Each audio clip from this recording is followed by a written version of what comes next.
So, hello everyone. It's really a pleasure to be here with you. Unfortunately, remotely, not in person, but I hope that, well, I will have another chance to come to Stockholm again for this beautiful event. Thank you for the organizers for having invited me, of course. And my name is Slawomir Gorniak. I will talk about ENISA, my agency where I work, and ENISA actions under the European Cybersecurity Act, the new legislation that only recently came into force. So ENISA is an agency of European Union charged with everything that concerns network and information security and cybersecurity. So we recently changed the name from, well, European EU Agency for Network and Information Security to Agency for Cybersecurity. This is, on this picture, you can see actually our activities, how we position them. So our main field of main field of occupation is provide and maintain, keep expertise on everything that concerns cybersecurity. So here, traditionally, we issue a lot of recommendations and guidelines on the implementation of certain laws, but also on cybersecurity in general. Then we support the member states, the European member states, and the European Commission in the implementation of legal acts, so in policy implementation and harmonization of the law and the actions across the European Union. And thirdly, we are working hands-on, collaborating with operational teams throughout Europe. This activity was somehow limited recently, but it was traditionally it was limited. Recently, it became a very important part of our operation under the new legislation, the new EU Cybersecurity Act that I will present now. So when it comes to policy dependencies in general, when we started our actions, ENISA was established in 2004. There was almost nothing on cybersecurity in the European legislation, and not very much at member states legislation neither. So slowly some legal acts started popping up at the European level, and well, we all know the GDPR, General Data Protection Regulation, where ENISA is also active in providing advice. Then we had Network and Information Security Directive, which was actually the first legal act that really touched upon cybersecurity and harmonizing actions across the EU. We had EIDAS regulation that, of course, I'm sure you know very well. So regulation on trust service providers and on electronic identity. And now, last but not least, EU Cybersecurity Act that was published around a year ago and now becomes mature, let's say. So it's being implemented, and well, it consists actually of two parts. I will present it right now. So firstly, it provides a permanent mandate for my agency, for ENISA. So it creates somehow a new reinforced ENISA, and it creates an EU framework for cybersecurity certification. So at the beginning, well, we expected that these two fields will be separated in two different acts, but in the end, the Commission decided to propose it as one regulation, and this passed through the dialogue like that. So when it comes to ENISA, to my agency, finally we got a permanent mandate because we were established for 7 years, then it was extended by 2 years, by 3 years. And in the end, we are permanent, meaning that the European community in general is convinced that an agency like that should exist, and we should have permanent regulation. So we have a role, apart from, let's say, traditional areas of occupation that I presented in the first slide, we have additional roles. So first, cybersecurity certification, we have a clear role there. We are drafting the first drafts of cybersecurity schemes, cybersecurity certification schemes. Now, we have a more active role in a high-level crisis coordination connected with so-called blueprint, what the Commission calls blueprint. We have an increase of resources, so our budget goes up, And this is just the beginning. So, well, from around 80 staff, we will become 125 of permanent staff, meaning that the whole agency will be 150, 160 soon. So we are actually hiring now. So they are, from time to time, there are notices on our website. So I mean, you are also invited to apply. The second part of the regulation of the EU Cybersecurity Act consists of the framework for cybersecurity certification, which actually has for goal to address market fragmentation for products, services, and processes. And I will present it in a little bit more detail in a moment. So what is exactly certification? So here the standards come with an answer. So for example, the standard ISO IEC 17067 tells us that this is the provision of assessment of impartial third-party attestation that fulfillment of specified requirements has been demonstrated. Meaning that basically that if we are buying a component, for example, it fulfills the requirements that were established for this component. So security certification of products have been associated with common criteria mainly. So common criteria is also a standard of ISO, which actually provides guidance how to process with certification, with conformity assessment. Within the European Union until now, the situation was quite complicated because basically all the member states had their own regulations for it. So for example, if somebody wanted to be active on the European market and get certified for a component, he had to pass through all the member states and go with his element or his device everywhere. So some years ago, there was an action that, well, there has been created a forum for common recognition of certificates. So this was called this is still called SOGIS MRA, Mutual Recognition Agreement, which was the forum for common criteria certification in the EU. And then there were several national and sectorial initiatives that were focusing on security certification. Unfortunately, in all member states, they were different. They were not unified. Now, the Cybersecurity Act actually plans to harmonize these approaches and to establish European schemes for certification. What is a scheme exactly? So again, here we have the definition from the same, from another standard of ISO. So this is a certification system related to specified products to which the same specified requirements, specific rules, and procedures apply. Meaning that basically a certification scheme consists of two parts: set of requirements for a component, for a device, for a service, for a process, and the ways how to check against these requirements. So basically, the two important things that are connected with certification. So again, what was until now? So I still put here present on this picture because basically the European schemes are not available yet. So they are under construction now, the first ones. And for the moment, it's very challenging to identify like how and if the product, service, or process meets specific cybersecurity requirements. We have various certification in various member states, and it's very difficult to compare them. So for example, if we get a certificate in Germany, it might be really different from the one that we get in France, and different things are checked, different requirements are the base of this certification, different means of evaluation, and so on and so forth.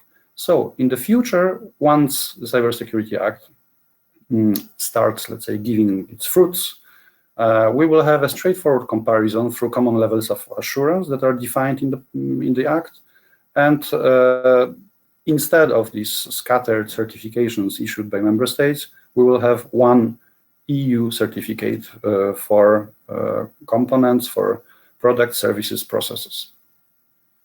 So the whole framework is based on, of course, on the Cybersecurity Act, and it addresses mainly the market fragmentation. So this is what was presented earlier, that many member states have their own ways of acting, and there's no harmonized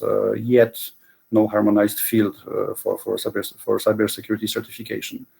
The goals of this framework is, of course, to increase the level of cybersecurity in total, in its entirety. And it consists of a risk-based approach for voluntary certification, meaning that the certification will be based on risk-based approach, and the certification will be voluntary. So for the moment, this has been decided that there will not be obligatory certification of specific components unless the laws foresee this. There is also a small passage in the text of the regulation that says that the European Commission, after a couple of years, can actually come out with some areas where certification will not be voluntary but mandatory in order to put, for example, a device on the European market. The regulation foresees 3 different assurance levels: basic, substantial, and high, and also foresees the creation of these European cybersecurity certificates and European statements of conformity. So for the level of assurance basic, it is possible not to have an external evaluation and a certificate that will be provided by external parties, but the producer will attest himself that his products is conforming to the requirements.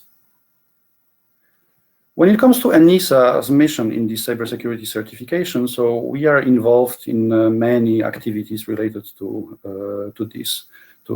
this area. So in general, we contribute to the emerging framework for the product, services, and processes, and our main goal is to draw certification schemes, the draft certification schemes in line with the Act.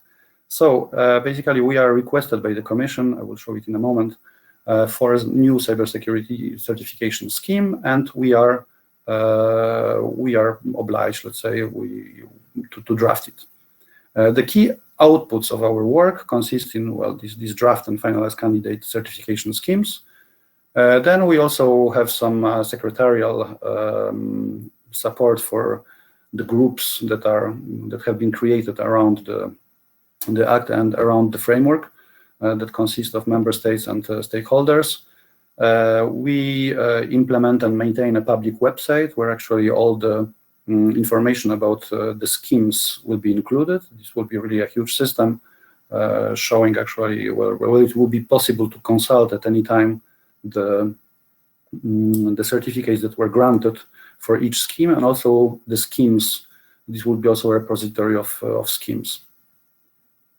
And well, one last but not least, our tasks include the advice for the member states, for the European Commission, and for end users, for the industry as well, on market aspects relevant to cybersecurity certification. Now, so who is who in this whole ecosystem of certification schemes? So we have the European Commission, which is, let's say, the main institution that is maintaining the whole system.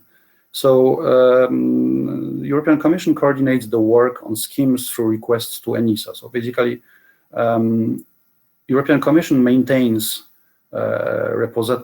repository, let's say, of certification schemes to be created, and requests ENISA to work on specific scheme in a specific area. Then we have 2 groups that I mentioned already earlier, but I did not explain what they meant. So we have the ECCG, which is the European Cybersecurity Certification Group, which groups the representatives of member states and of national authorities of these member states. So the authorities, the Cybersecurity Act also includes the obligation for the member states to launch, to create national authorities for cybersecurity certification. And then member states, members of ECCG are issued from these national authorities. This group is functional. They have met already several times, basically just after the Cybersecurity Act entered into force. Then we have SCCG, which is another interesting group, which actually consists of representatives of the community, meaning mainly from associations, from private sector, from industry, from research, and so on. The task of this group is also to advise on the work program, meaning that they have a say, let's say, on what is on which schemes, for example, will be written by ENISA. And then it's ENISA, so my agency, we are leading the preparatory work and we are in charge of writing candidate schemes. So basically we are creating so-called ad hoc working groups that you see on the top, which are the representatives of the community that are selected by us, so by experts working on certification schemes. And their role is to advise ENISA on preparing specific candidate schemes. So basically, all this can be shown on this scheme preparation process, on this draft. So the European Commission here maintains the draft Union Rolling Work Program. This is called like that. And prepares the draft of this rolling program, rolling plan, to which the SCCG provides advice and ECCG gives opinion. So especially, I mean, after the agreements of these three bodies, we have the final Union Rolling Work Program, which actually is being created right now, and which will be also reviewed from time to time. So, basing on this Rolling Work Program, the European Commission requests ENISA to prepare candidate schemes or to review existing ones, because the process also involves review of the schemes. So here we are passing to ENISA side now. So once we receive the request, we start working on the draft candidate European Cybersecurity Certification Scheme. To this, we have to be in contact all the time with ECCG that provides us advice, so with the member state that provides us advice, and also the ad hoc working group, which role is very similar. The ad hoc working group is actually more, how to say, in practice, they are more involved, because the group consists of around 30 people, which are basically helping us writing the scheme. So once the draft is agreed among ourselves, it becomes the candidate European Cybersecurity Certification Scheme, to which again the ECCG provides the opinion, and it's handed back to the European Commission, which adopts an implementing act, which becomes a final cybersecurity scheme. So basically, the European certification scheme is law. It will be published in the Journal of European Union and becomes a legal text. So when it comes to the choice of possible candidates, so we have actually two, let's say, vectors. So we have vertical and horizontal possibilities of having schemes. So here, the cross-sectorial products, processes, infrastructures, like, for example, security components, and here we have a common criteria evaluation. We have cloud services, we have mobile devices, for example, mobile networks. These are all horizontal ones. And then we have sectorial systems and services that can be also subject to certification, like ID services, IoT, 5G, well, 5G, no, sorry, that was a mistake, automotive, and so on. So this looks like that on the structure. So we have horizontal schemes that are more, how to say, wide open, and we have sectorial schemes that base upon the existing horizontal schemes. So here we have for the horizontal ones, for example, we have this EU common criteria scheme that is being prepared, and we have also cloud services scheme that is also under preparation. For the next thing, we are thinking about 5G, and we see what else we will receive, because this depends on the European Commission of the member states. And here we can have sectorial schemes that actually build upon these horizontal schemes. So, as said before, we received our first request last year in September. So the scheme one was actually the common criteria scheme. So the background for it was that somehow transition from the existing SOGIS MRA agreements to a common criteria scheme under the CSA.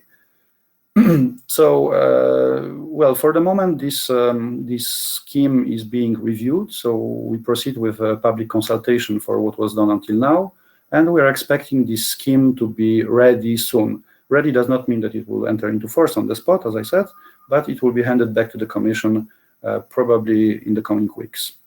The second scheme actually consists of services offered by, under cloud computing.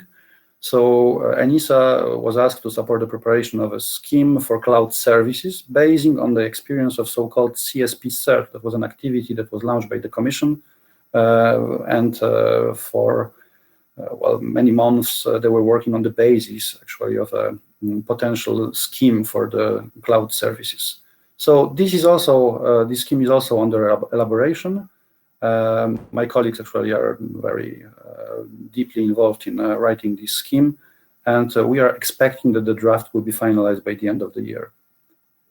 And in preparation of 5G scheme that we are expecting to receive one day, and one day soon, meaning, ENISA actually supports and follows up activities by our own projects. So ENISA is publishing every year so-called threat landscape, and this time also directed on 5G exclusively. We have also established together with the member states, so-called 5G toolbox that consists of recommendations and guidelines for 5G. And we are leading other preparatory work for the potential 5G-related certification scheme. As mentioned, we expect to receive it, to receive the request for a scheme like that once the Union rolling program is finalized. We are also thinking that, but we are somehow expecting another call, another request on IoT. But this also, as we explained earlier, this is the decision of the European Commission and of the member states. So thank you very much for your attention. I would much prefer being with you in person, but unfortunately until now it's not possible. Thank you again, and have a good rest of the conference. Great. Thank you. Hello, nice to see you. Great. Slawek, thank you for joining us. We know that you are busy with all kind of certification bodies and meetings. We really appreciate your time here. Thomas, we do have some questions for Slawek, exactly. I suppose. So let's get right into it for these couple of limited minutes for Q&A. Great presentation. Yeah. So the first question is, what is the timing for this united EU certification to be in place? Well, we have already started. So as I mentioned earlier, we are already starting working. Well, we started already working on the schemes, meaning that these schemes are under preparation. Now, the first scheme on common criteria already underwent the public consultation process and will be soon handed back to the Commission so that the Commission can process it further and with some time publish it as a certification scheme that will become a law. Now, when it comes to other schemes, so we are still working on the scheme on the cloud services. We expect to end this work by the end of this year, and then this will be handed back to the Commission.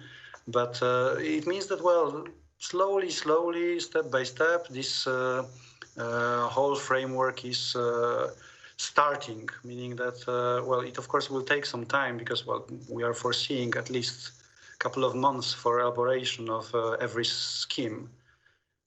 From the other side, also, this rolling program that I mentioned during my presentation is still under construction, meaning that until now, the member states, the Commission, the stakeholders are discussing about potential schemes and the most important subjects for them to be covered by certification schemes. So this is still, let's say, a question of months.